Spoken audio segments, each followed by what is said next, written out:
Okay then good evening to all of you. First class है आप लोगों की और मैं भी काफ़ी टाइम बाद पढ़ाना शुरू कर रहा हूँ अब। तो आज आप लोगों का GOEIT 939 और अगर आप लोगों का हिमाचल प्रदेश का कोई भी एग्ज़ाम है, चाहे वो हिमाचल प्रदेश यूनिवर्सिटी का हो या आप लोगों का कोई और एग्ज़ाम हो, ठीक है, वहाँ के लिए ये हेल्प करेगा। And good evening to all of you. ठीक है, अगर आप लोग कंप्यूटर ऑपरेटर का भी फॉर्म फिल किया है, अभी तो नहीं निकले हैं, अगर आप लोग करेंगे तो वहाँ पे भी ये बैच आप लोगों का काम करेगा। ठीक है, तो ये जो बैच रहेगा आप लोगों का एडवांस लेवल का रहेगा। आप लोगों ने अगर मेरा पहले कोई बैच ज्वाइन कर रखा है वो भी आप लोगों का इनफ है इस एग्ज़ाम के लिए, बट ये वाला एग्ज़ाम का जो बैच रहेगा ये उससे भी एडवांस लेवल पे होने वाला है। ठीक है, सिलेबस आप सबको पता है क्या क्या सिलेबस आप लोगों का एग्जाम में पूछा जाएगा कंप्यूटर का। तो सिलेबस में डिस्कस नहीं करूंगा क्योंकि ऑलरेडी आप लोगों ने सिलेबस काफ़ी बार देख चुके हैं। हमारा जो आज का टॉपिक रहेगा वो रहेगा DVMS पे। टॉपिक होगा जो हमारा वो स्टार्टिंग में करूंगा DVMS से। ठीक है, तो इसी तरह आप लोगों के टॉपिक हर 8 या 9 दिन के बाद एक नया टॉपिक आएगा।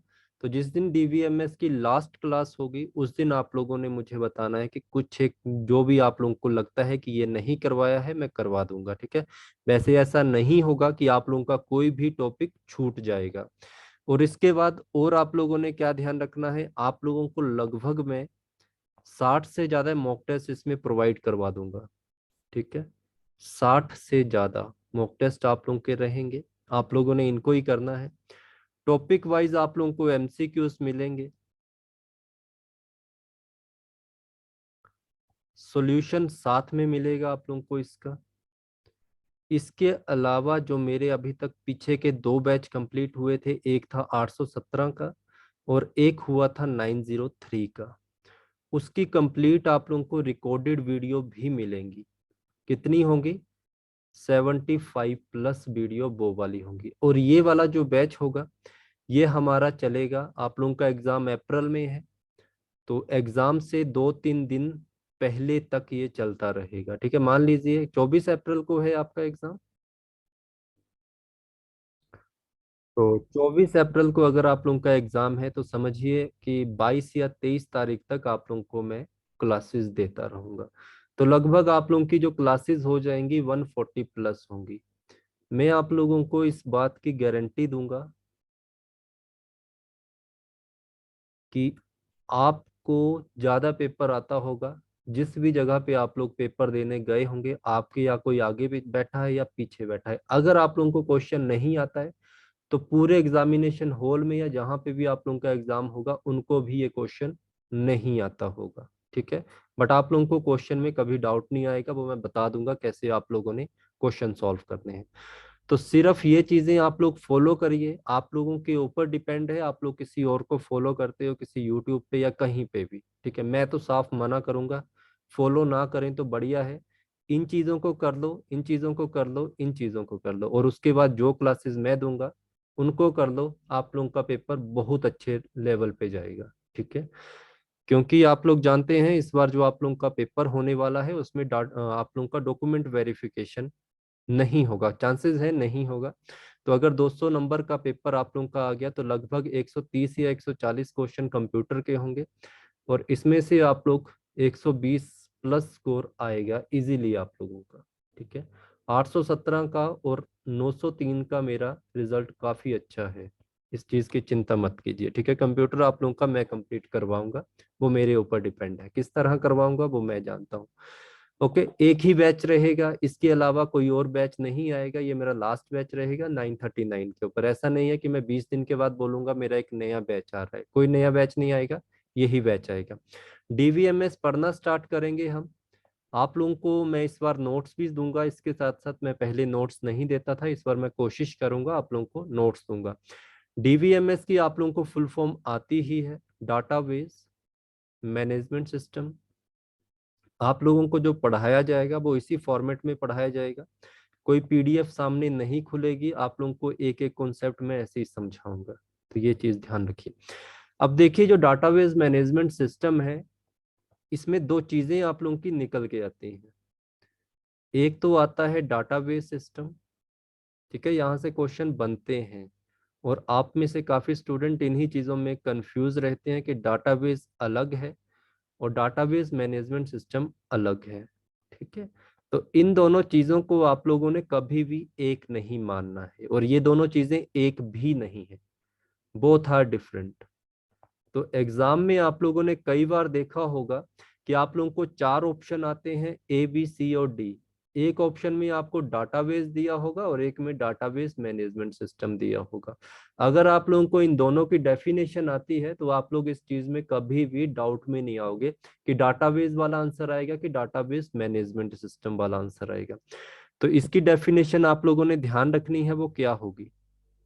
डाटाबेस की क्या आप लोगों की डेफिनेशन क्या होती है और डाटाबेस मैनेजमेंट सिस्टम की क्या डेफिनेशन होती है, हमेशा चीज याद रखिए। डाटाबेस क्या होगा। Database is a collection of related data।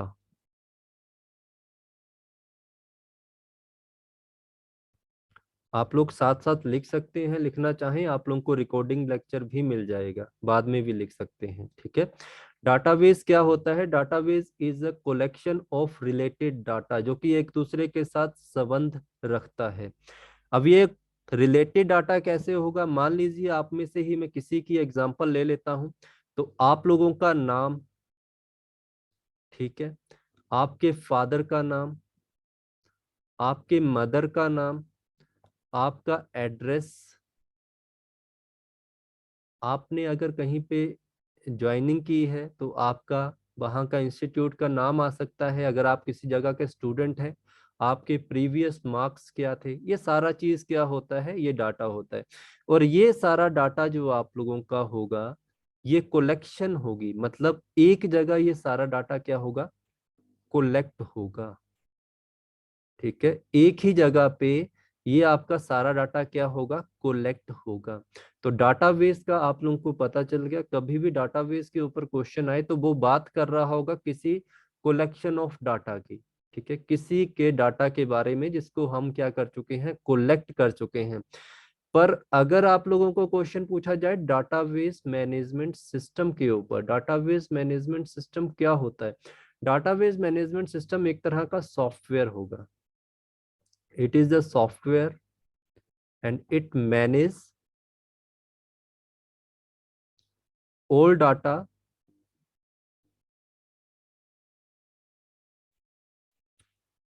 of database system।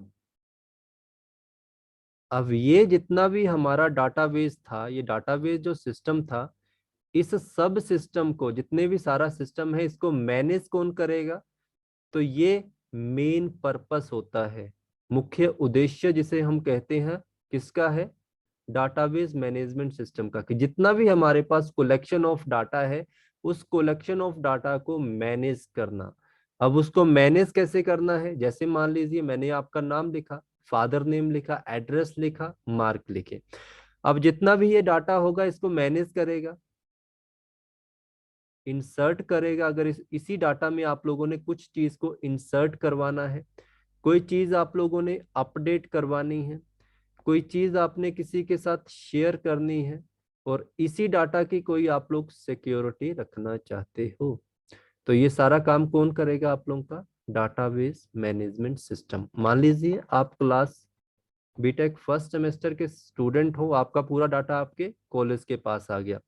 जैसे ही आप सेकेंड ईयर में जाएंगे तो यहाँ पे आप लोगों का जो भी डाटा अपडेट करना होगा, इंसर्ट करना होगा, उसके ऊपर जो भी सिक्योरिटी लगानी होगी, ये सारा कुछ आप लोगों को डाटाबेस सिस्टम और डाटाबेस मैनेजमेंट सिस्टम में डिफरेंस समझ आ गया क्या होता है। आप लोगों से कोई क्वेश्चन पूछ ले कि डाटाबेस क्या होता है और डाटाबेस मैनेजमेंट सिस्टम क्या होता है, सिंपल भाषा में आप लोगों ने समझ लिया कि डाटाबेस का मतलब सीधा सा है कलेक्शन ऑफ रिलेटेड डाटा, कि जब भी कोई भी डाटा जो एक दूसरे, जो कि आपस में संबंध रखेगा, उसे हम कहेंगे डाटाबेस सिस्टम। और जो आप लोगों का कलेक्शन ऑफ डाटा सिस्टम होगा, उसको मैनेज करना, ये क्या कहलाएगा, डाटाबेस मैनेजमेंट सिस्टम। चीज समझ आ गई आप लोगों को। ठीक है, फर्स्ट क्लास है, आप लोग डरिए मत, अभी ये चीजें रिपीटेड होती रहेंगी लास्ट क्लास तक। आप लोगों को आइडिया मिल गया आपके क्वेश्चन का कि डाटाबेस क्या होता है और डाटाबेस मैनेजमेंट सिस्टम क्या होता है। आपके सामने एक चैट बॉक्स होगा, वहां से आप यस और नो कर सकते हैं।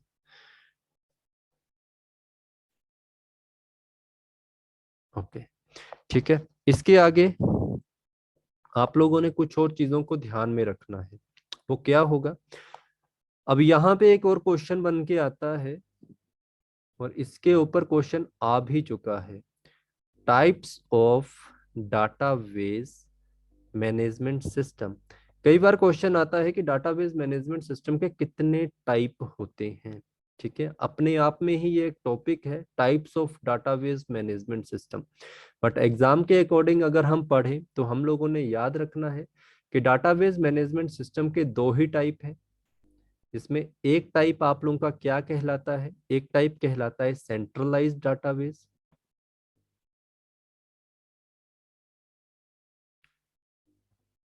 ठीक है, इसके अलावा अच्छा एक और चीज आप पहले समझिए, इसको बाद में करना। आप लोग एक छोटी सी बात याद रखना, इसमें बार बार जो टर्म यूज होंगी, एक तो होगी डाटा, एक होगी डाटाबेस, और एक होगी डीवीएमएस। ठीक है, अगर आपको एग्जामिनर क्वेश्चन डालेगा तो ऑप्शन में ये तीनों चीजें हमेशा रखेगा। डाटा को हमेशा रखेगा, डाटाबेस को हमेशा रखेगा, और डाटाबेस मैनेजमेंट को हमेशा रखेगा। हमेशा याद रखना, अ पीस ऑफ इंफॉर्मेशन,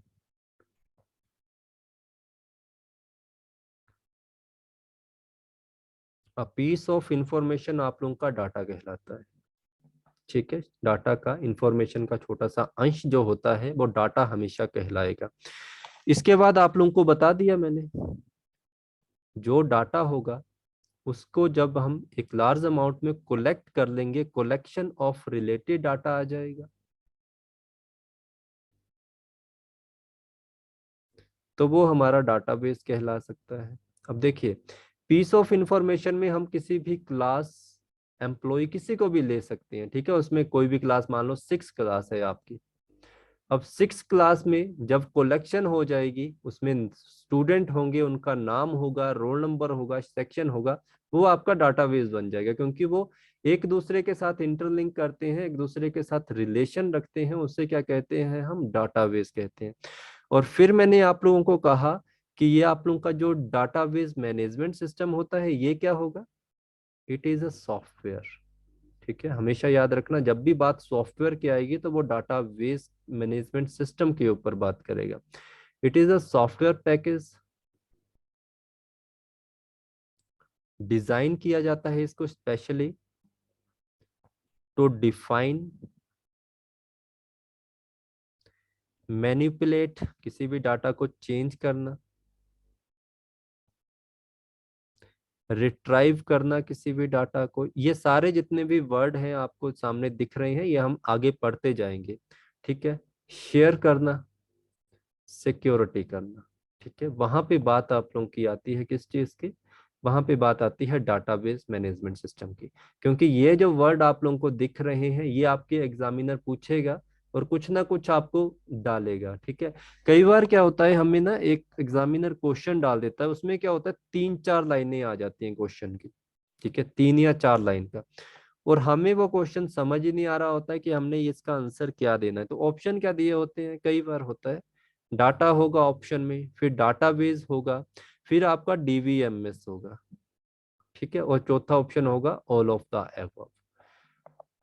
तो यहाँ पे क्या होता है, हमें कुछ एक चीजें याद रखनी पड़ती हैं। अगर तो इस पूरी लाइन में आप लोगों को कहीं पे भी दिख जाए कलेक्शन ऑफ रिलेटेड डाटा, ठीक है, कलेक्शन ऑफ रिलेटेड डाटा, तो आप लोग समझ सकते हैं कि ये बात कर रहा है डाटाबेस के साथ। पर जब बात कर the collection of related data to manipulate, उसको रिट्राइव करना, उसको शेयर करना, सिक्योरिटी करना, तो आप लोग क्या श्योर हो जाओगे कि राइट आंसर किसका होगा, डीवीएमएस। तो एग्जामिनर आप लोगों को ऐसे क्वेश्चन डालता है, और हमेशा याद रखना, जब भी क्वेश्चन में आप लोग फंस जाओ कि आपको समझ नहीं आ रहा है, तो ऑप्शन याद रख लेना कि ऑप्शन क्या है। अगर आप लोगों को ये छोटी छोटी डेफिनेशन जो मैं बता रहा हूँ अच्छे से अगर आप लोगों को समझ आ गई, तो आप लोगों के लिए कोई भी क्वेश्चन को क्रैक करना आसान हो जाएगा। ठीक है, टफ नहीं होगा कुछ भी। तो ये चीजें समझ लेना, हमने समझ लिया डाटा, डाटाबेस मैनेजमेंट सिस्टम।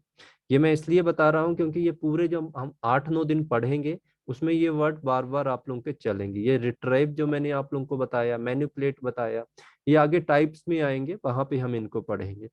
अब देखिए, मैंने आपसे कहा टाइप्स पढ़ेंगे हम किसके, डाटाबेस मैनेजमेंट सिस्टम के। तो ये क्या क्या आप लोगों के टाइप्स होंगे यहाँ पे, हमेशा याद रखना आप लोगों ने। सबसे पहले जो आता है वो आता है सेंट्रलाइज्ड डाटाबेस। ठीक है, सबसे पहले आप लोगों ने याद रखना है सेंट्रलाइज डाटाबेस। यहां से क्वेश्चन बनेगा आप लोगों को। अब सेंट्रलाइज्ड डाटाबेस जो आप लोगों का होगा वो क्या होता है। सेंट्रलाइज्ड डाटाबेस में हमेशा याद रखना कि इसमें एक मेन डाटाबेस होगा। ठीक है, और ये टाइप हम पढ़ रहे हैं डाटाबेस के, डाटाबेस मैनेजमेंट सिस्टम के नहीं, डाटाबेस लिखना है यहाँ पे। ठीक है, इसमें क्या होगा, एक मेन डाटाबेस होगा। मेन डाटाबेस का मतलब एक मेन सर्वर होगा। ठीक है, इस तरह से एक मेन सर्वर होगा और इसके साथ साथ इसके क्लाइंट जुड़े होंगे। ये क्या हो गया आपका, मेन सर्वर हो गया। इसके साथ क्या होंगे आप लोगों के, क्लाइंट सर्वर मॉडल होंगे।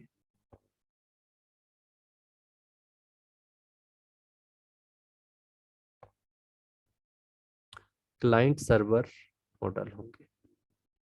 ठीक है, अब ये क्लाइंट सर्वर मॉडल क्या करेंगे, इस मेन सर्वर से डाटा लेंगे और उसके अकॉर्डिंग काम करते जाएंगे। ठीक है, क्योंकि ये सारे जो है वो कनेक्ट किसके साथ है, सर्वर के साथ।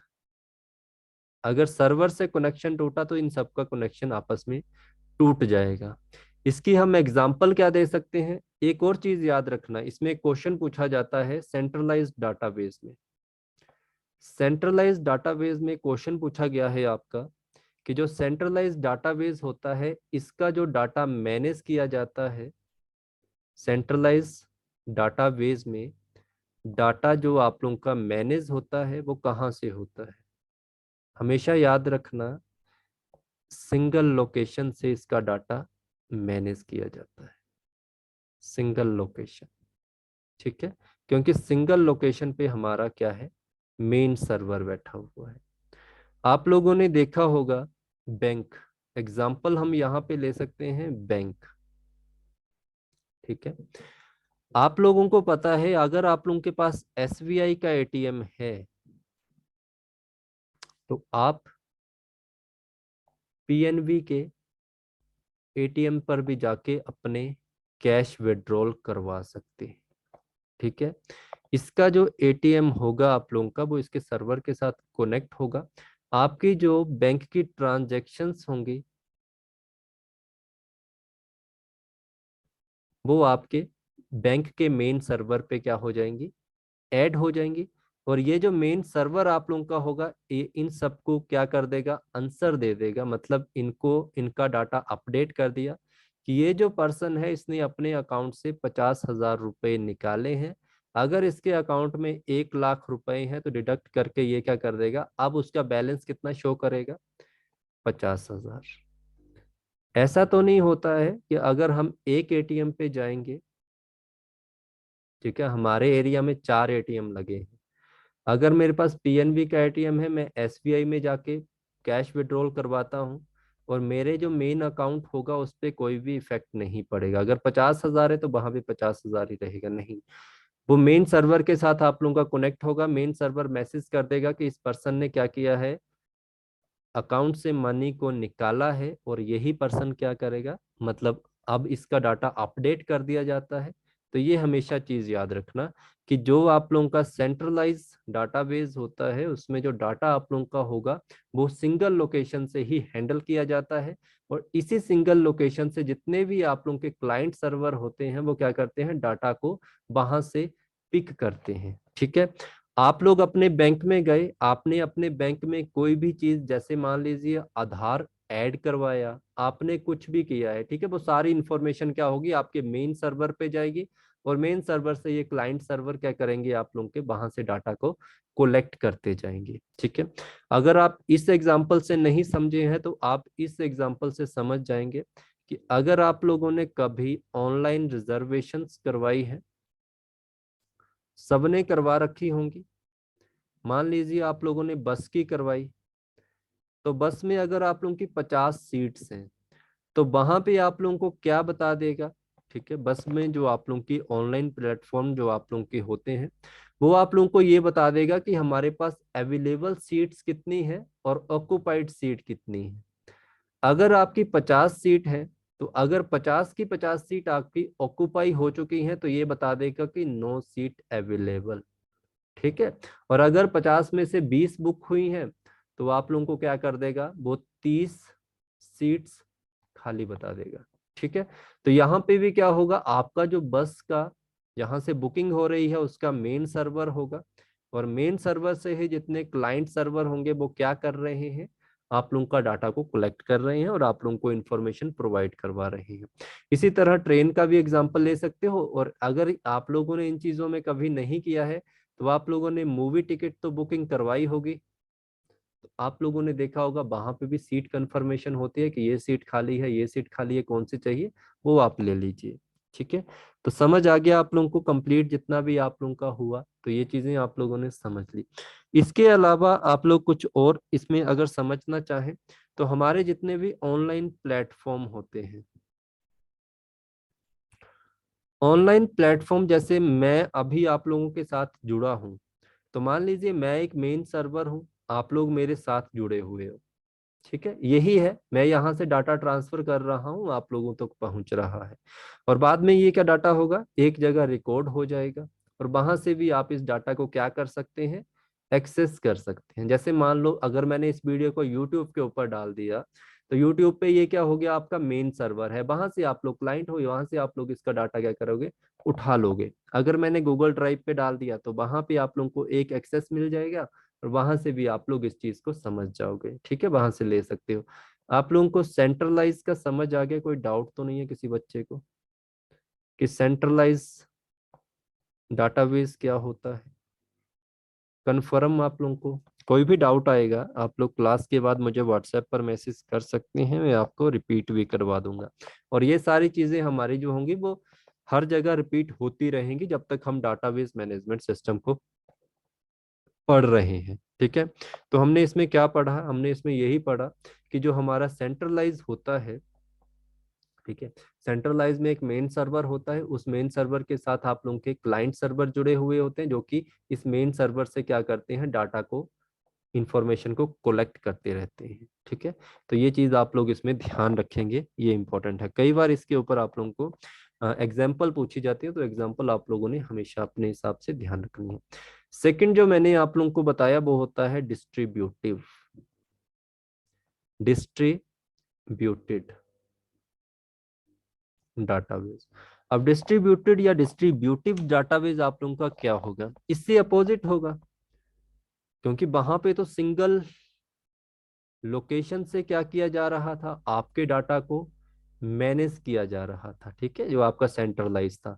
बट डिस्ट्रीब्यूटिव में क्या होगा, सिंगल लोकेशन पे डाटा को मैनेज नहीं किया जा रहा होगा, डिफरेंट डिफरेंट डाटाबेस मैनेज हो रहे होंगे, बस इतना सा इसमें डिफरेंस होगा। ठीक है, एग्जाम्पल आप लोगों ने अगर मेरी पुरानी क्लासेस देखी होंगी, तो मैं इजी एग्जाम्पल ही देने की कोशिश करता हूँ, तो ये कैसे होंगी आप लोगों की। ठीक है, अब समझिए, आप लोगों ने देखा होगा आपके एरिया में बिग बाजार होते हैं। ठीक है, बिग बाजार आप लोगों का क्या है, चेन सिस्टम होता है एक तरह का। हमेशा इसमें याद रखना, अगर क्वेश्चन इसके ऊपर आ जाए डिस्ट्रीब्यूटिव या डिस्ट्रीब्यूटिव, तो याद रखना ये चेन सिस्टम के ऊपर काम करते हैं, एक दूसरे के साथ इंटरलिंक होते हैं। ठीक है, तो ये ध्यान रखेंगे आप लोग। चेन सिस्टम में क्या होगा, मान लीजिए बिग बाजार आपके एरिया में टोटल कितने हैं, 5, 1, 2, 3, 4, 5। इसने एक दिन में क्या बेचा, कितना इसको प्रॉफिट हुआ, कितना इसको लॉस हुआ, ये इंफॉर्मेशन इसके पास ही रहेगी। ठीक है, इसका क्या होगा, इसकी अपने पास, इसकी अपने पास, इसकी अपने पास, लेकिन अपने पास। ये सिर्फ ये चेक कर सकते हैं कि इन पर्सन के पास स्टॉक है या नहीं है। ठीक है, ये सिस्टम आप लोगों का रहता है, इंटरलिंक रहते हैं एक दूसरे के साथ, बट इनके पास क्या रहेगा, अपनी इंफॉर्मेशन नहीं रहेगी, अपनी इंफॉर्मेशन रहेगी, दूसरे की इंफॉर्मेशन को वो नहीं दे सकते। अब सिंगल लोकेशन जो मैंने आपको बताई थी, उसमें आप अगर किसी भी बैंक में जाओगे, आप मान लीजिए अगर चंडीगढ़ में हो, और अगर आप लोग ऊना की ब्रांच में जाओगे और ब्रांच आपकी चंडीगढ़ है, तो यहाँ से भी आप अपनी इंफॉर्मेशन ले सकते हो कि क्या क्या इंफॉर्मेशन है। ठीक है, तो ये वाले में आप लोगों को डिफरेंट रहता है, इसमें अपने बेस पे ही अपने डाटा को मैनेज करते हैं, अपने हिसाब से रखते हैं।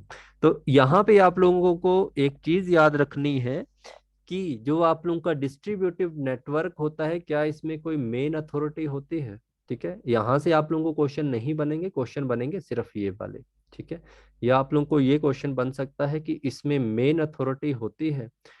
तो देखो, जो आप लोगों का बिग बाजार होगा या इस तरह की कोई भी कंपनी होगी, तो उनके ऊपर एक ना एक मेन अथॉरिटी होगी जो ये चेक करेगी कि जो एक नंबर की शॉप है, जहाँ पे हमारा मॉल है या कुछ भी है, वहां पे किस चीज की ज्यादा डिमांड आ रही है, कस्टमर सेटिस्फेक्शन किसके ऊपर हो रहा है, इनकी कितनी आप लोगों का सेल हो रही है, और कितनी परचेजिंग चल रही है। ठीक है, तो मेन अथॉरिटी इसके ऊपर भी रहती है, जो कि सिर्फ क्या करती है, आप लोगों को डाटा को देख सकती है।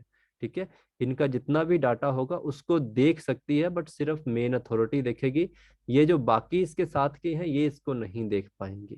ठीक है, तो मेन अथॉरिटी में कौन होगा, इसका जो एडमिनिस्ट्रेटिव डिपार्टमेंट होगा, जो इसका एडम होगा। ठीक है, अब यहां से एक चीज याद रखना आप लोगों ने, क्वेश्चन आप लोगों को अगर पूछा जाए, अगर प्रैक्टिकली क्वेश्चन पूछा जाए, तो आप मुझे अपने हिसाब से आंसर दीजिए कि जो आप लोगों का सेंट्रलाइज डाटाबेस होता है,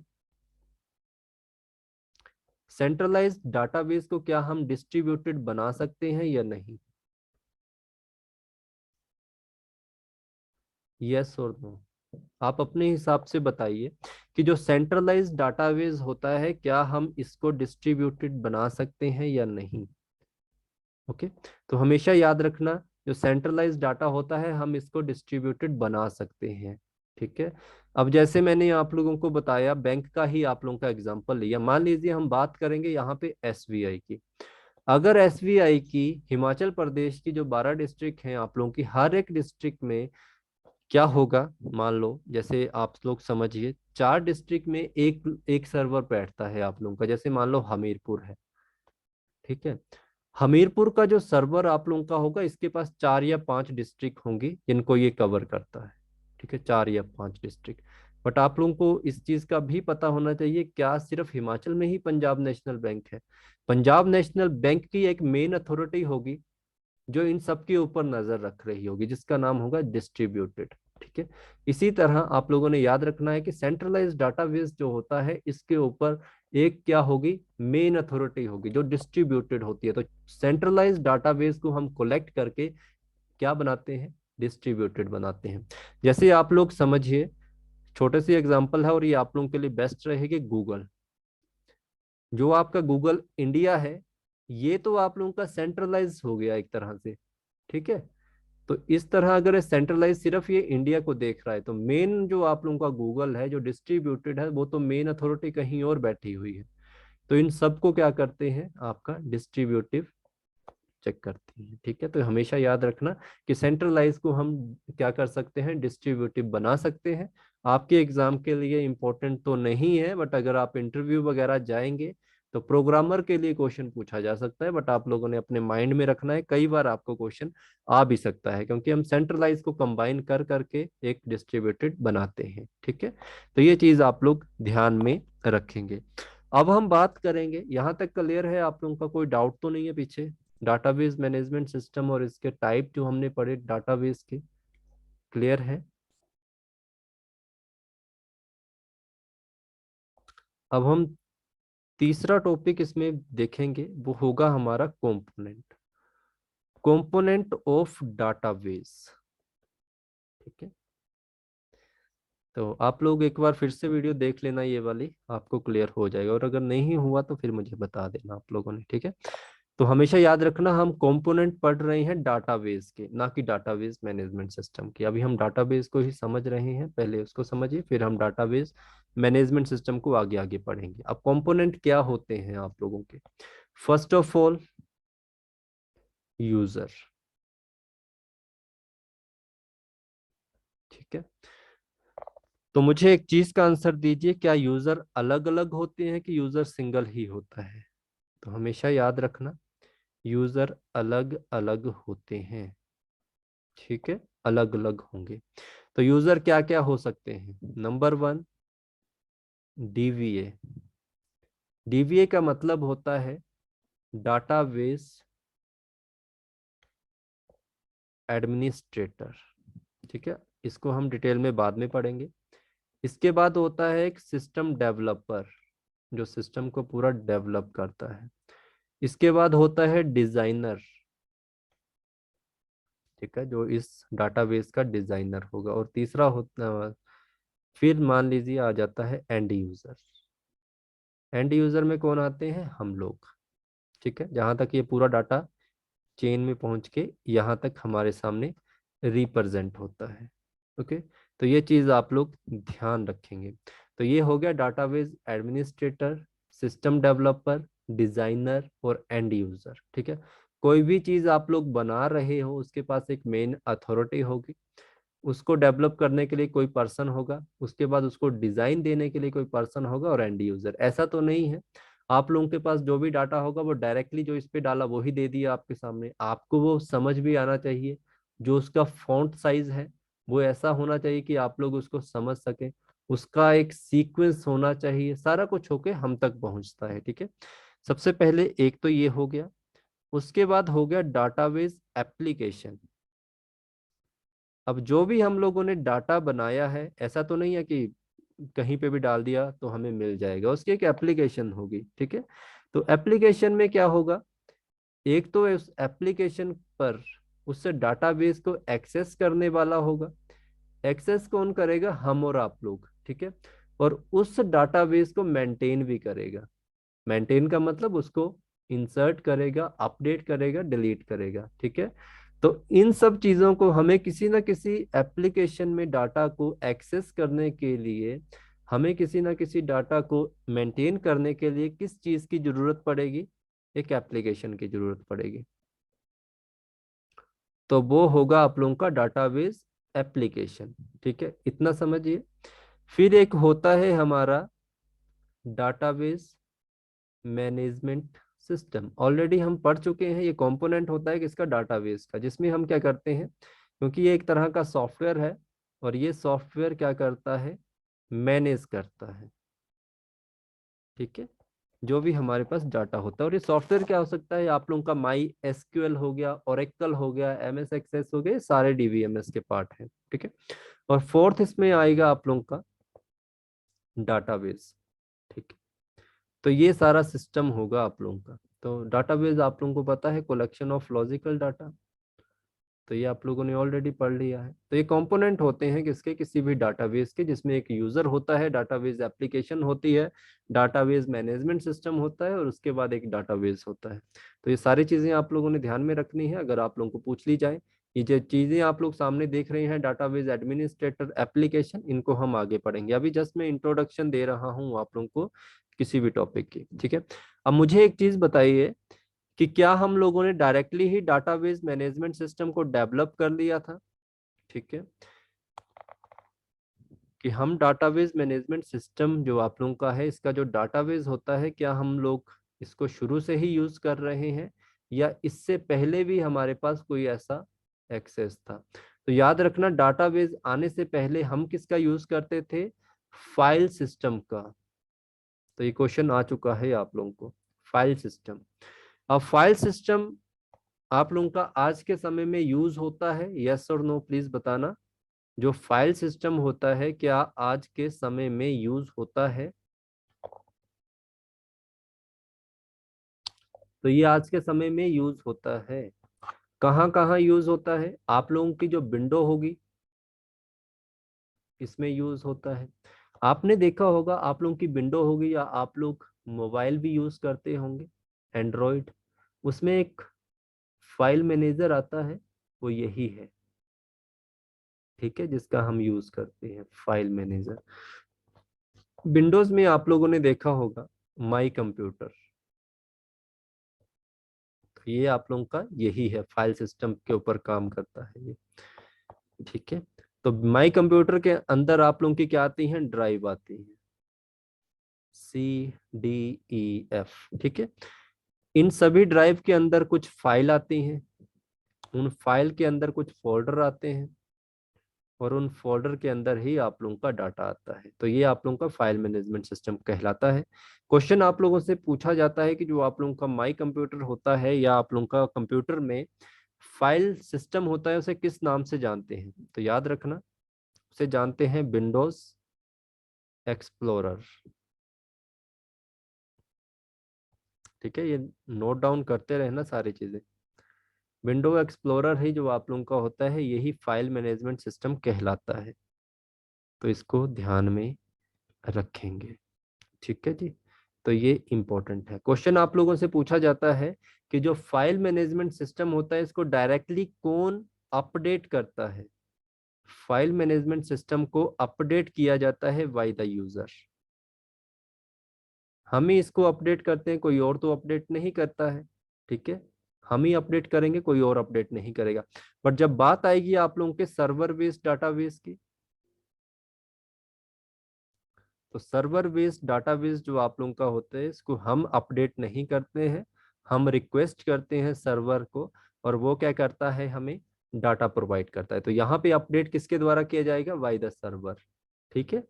तो ये चीज आप लोग ध्यान रखेंगे। आप लोगों को पता है यूट्यूब के ऊपर अगर मेरी कोई वीडियो नहीं है अभी, तो अगर मैं यही जो आपको पढ़ा रहा हूँ, इसको मैं क्या करूंगा, यूट्यूब के सर्वर के ऊपर अपडेट करूंगा, वो आपको अपडेट करके आपके सामने रख देगा। तो ये चीज याद रखनी है।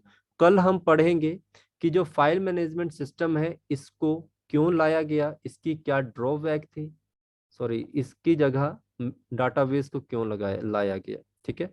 ड्रॉबैक इसकी क्या रहेंगी। आज की क्लास में सिर्फ 40 मिनट की लूंगा, कल आप लोगों को 60 मिनट पढ़ाऊंगा, क्योंकि ये वाली वीडियो मैंने यूट्यूब के ऊपर अपडेट करनी है। इसके बाद कोई वीडियो यूट्यूब के ऊपर अपडेट नहीं होगी, ठीक है। कल सेम टाइम रहेगा, 9 बजे आप क्लास ज्वाइन कर लेना।